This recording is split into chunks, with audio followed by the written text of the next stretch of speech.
there is a lot of misinformation flying around ahead of the 2022 midterm elections, and a lot of it seems to be directed at Latino communities, but there's an intriguing effort to try to push back, and that is being led by an organization called United We Dream. And here to talk about the effort is José Muñoz. He's the Deputy Communications Director for this organization. José, thanks for being with us. First of all, what kind of a misinformation is the Latino community particularly vulnerable to this time around? Yeah, so look, we're seeing a lot of dis and misinformation that's targeting our communities, both in English and in Spanish, on a variety of different platforms. It's not new, unfortunately. We've seen dis and misinformation targeting not just our community, but all communities as it pertains to the COVID-19 pandemic, whether it's about the vaccine or the virus itself.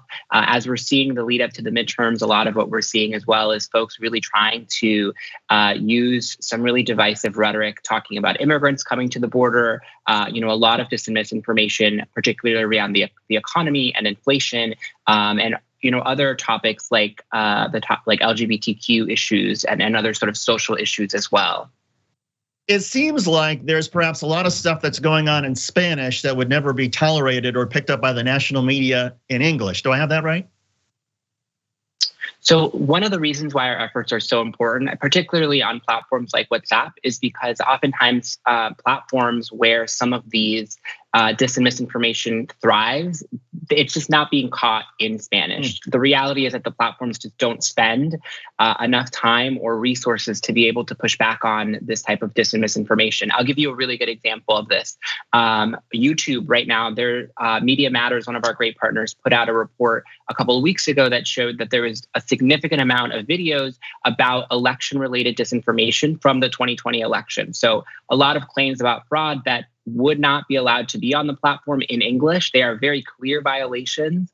They're using very specific examples of lies that have been peddled to really hurt our democracy. And these are videos that have been allowed to stay on and be pushed to a lot of folks in Spanish on YouTube. And again, these are videos that would have otherwise been flagged or taken down in English. So what's the process? I imagine there are web watchers. You mentioned that you're looking at WhatsApp. How does this work in trying to stop this stuff? Yeah, so look, here's the thing. Latinos spend a lot of time on platforms like WhatsApp. We are the racial and ethnic group in the country that uses the platform more than anyone else. I think it's about over half of Latinos are spending time on WhatsApp.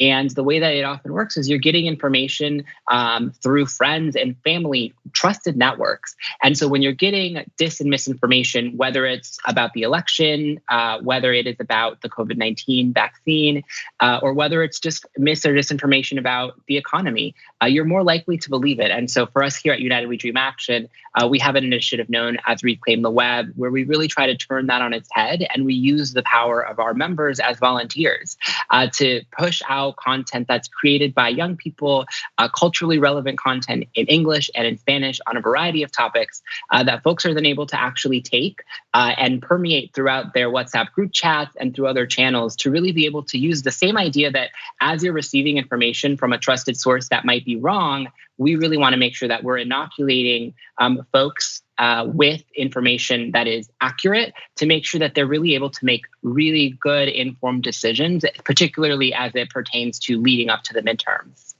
We've seen, particularly from the Republican side, a certain sort of rhetoric, an anti-immigrant rhetoric, which seems to be even more putrid than ever and more intense than ever.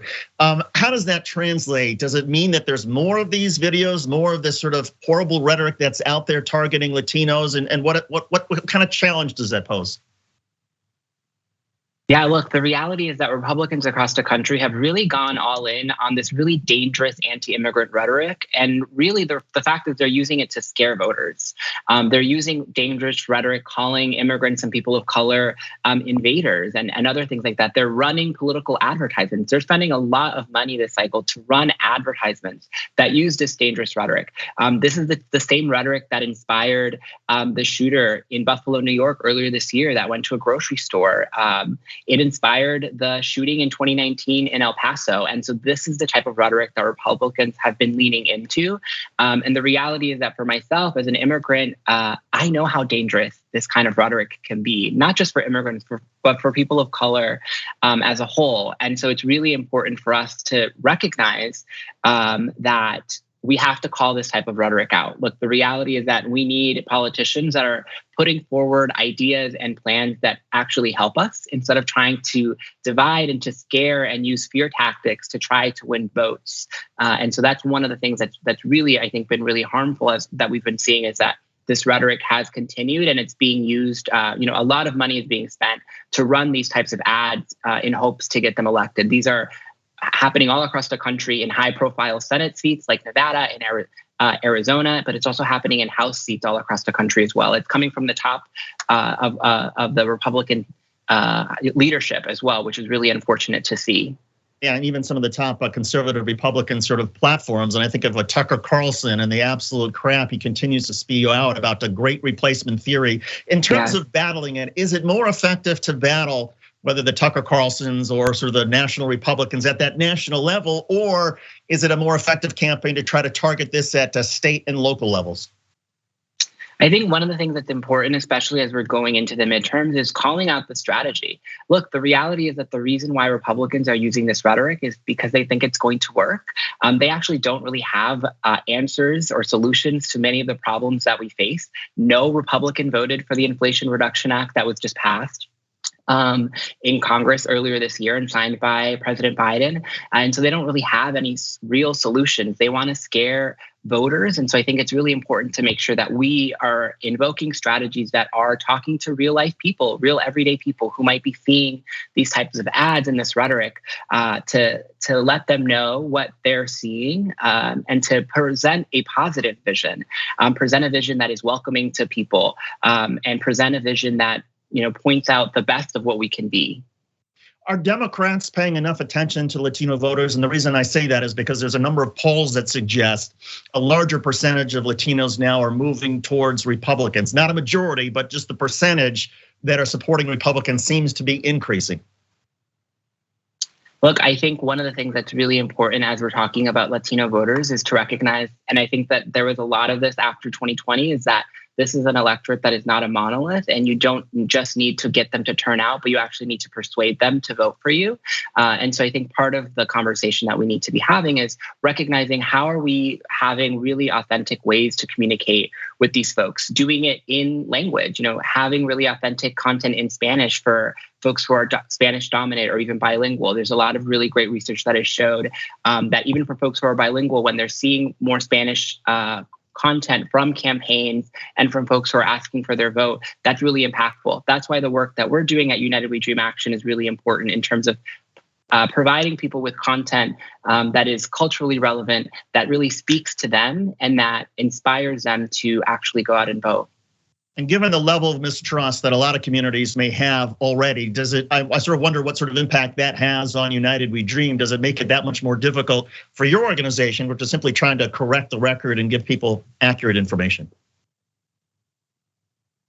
Look, I think the fight against dis and misinformation is really about providing people with accurate information. There is so much that is happening that the right is trying to push. You mentioned Fox News earlier. They have such a mega platform. And unfortunately, sometimes the media doesn't do a great job of calling out some of the really racist and dangerous rhetoric that is being spewed. And so that's why for us, it's really important to make sure that the content that we're putting out isn't just responding to some of the hate and the divisive rhetoric that's being used, but presenting a positive messaging that really shows the best of what we can all do together. For people who want to help, who want to call out the misinformation or want to help United We Dream, or simply want to make sure that the information that is going into a particular congressional race or state race is clean, what can they do? They can find us online, unitedwedreamaction.org. They can also text disinfo to 877-877, particularly to get plugged in to making sure that they're protecting their communities against dis and misinformation. In other words, if somebody sees flyers that are out there, or somebody here gets robocalls or is told, oh my God, the IRS is going to be waiting for you if you show up and vote, there's a number of people can call now. There's a place they can take that information and say, hey, I live in wherever they live, and direct that information to you to make sure that your organization is on top of this. So one thing I would say to some of that, like really specific examples, it's really important to make sure that folks are double checking where information they're getting. One of the worst things that we could do is inadvertently share information that's wrong with other folks. So flagging that type of information if they're seeing it online is really, really important. And then making sure that they're not sharing it to wider networks either. Jose, there seems to be a certain sort of pessimism that has taken over a lot of Democrats as we get closer to the midterms. The polls seem to be swinging back towards perhaps a momentum for Republicans. Republicans are running on the economy, they're running on anti-immigration, they're running on crime, and that seems to be resonating, at least with certain areas of the country. Do you share that pessimism, and what's the reason to be more optimistic? I think one of the reasons to really be optimistic is because there's so much on the line for us. This election really is about protecting our freedoms. It's really about recognizing the work that so many of us did in 2020, and it's about expanding those victories that we did, that we had in 2020. And so I think for me, that's why I really do this work. And for us at United We Dream Action, that's why it's really important for us to continue to be reaching out to our communities in ways that are culturally relevant, that feel authentic, and that feel inspiring. And to be fair, United We Dream continues past the midterms, right? 100%. As we think about what's next for us, it's really about recognizing that, we still have the opportunity this year to try to pass some sort of protection for DACA recipients and for undocumented folks to be able to gain pathways to citizenship. And so as we look beyond the midterms over the last couple of weeks before the end of the year, that'll be one of our big pushes. José Muñoz, he's the Deputy Communications Director for United We Dream. And José, good luck to you and your organization, not just for this midterm election, but also in the months ahead. Thanks so much.